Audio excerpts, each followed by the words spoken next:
Welcome back, everybody. This morning, we welcome back John Lipsitz from Lipsitz in Pontario, the firm with extraordinary experience representing workers and residents diagnosed with mesothelioma and other asbestos diseases. Good morning, John. Thanks for being with us. Hi, Linda. This is a complicated problem, and you've been so busy representing so many people in Western New York. Well, since 1985. Yeah. Yeah. It's amazing. John, how does one know if they have been exposed to asbestos? Well, if you were working with it in the 1960s or 1970s, you might very well know what you're working with. It could be labeled. It's a dusty, fibrous product. It's used to insulate hot surfaces. If you were working with it directly, you might know. If you were working at a distance, doing other things, you might not know. Now, it's also the case that it's odorless, it's tasteless. It doesn't irritate your nose, your mouth, or your throat. And it's invisible to the naked eye in concentrations that are capable of being very dangerous. So if you're living in the neighborhood of a factory that manufactured asbestos products, you could well be exposed and have absolutely no idea.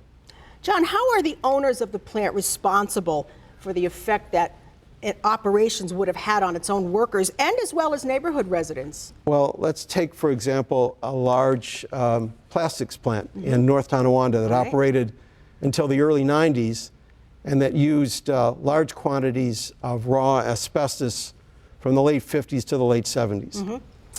There were a lot of published articles in the medical and scientific literature indicating that exposure to this material, even at relatively low concentrations, could cause serious cancer, including mesothelioma. And they knew from what they should have been reading, if they weren't reading it, that these asbestos fibers were aerodynamic. They'd float. They're capable of floating for well over a mile at concentrations sufficient to cause disease. And they were invisible. So, you know, they're responsible in that sense, certainly.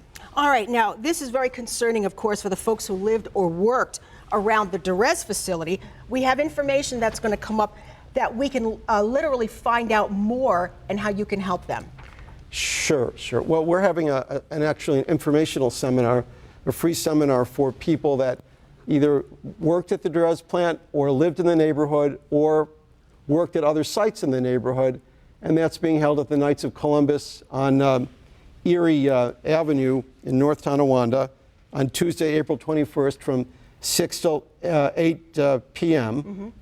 And if you want to respond and say you're going to be there, you can call my office at 849-0701.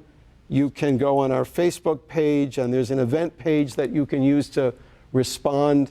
And very importantly, if you grew up in that neighborhood in the late 50s, into the 60s, and well into the 70s, and you moved away and you can't make it to the seminar, we're planning on live streaming it so that people around the country who left the area but are at risk because they lived in that area in the between the late 50s and the late 70s, they can become informed that way. All right, John, thank you so much for coming and sharing this again, because I'm sure there are people out there who are just wondering, where do I turn to next after getting some kind of information like this, that they, yes, have been now affected with mesothelioma and other asbestos-related diseases.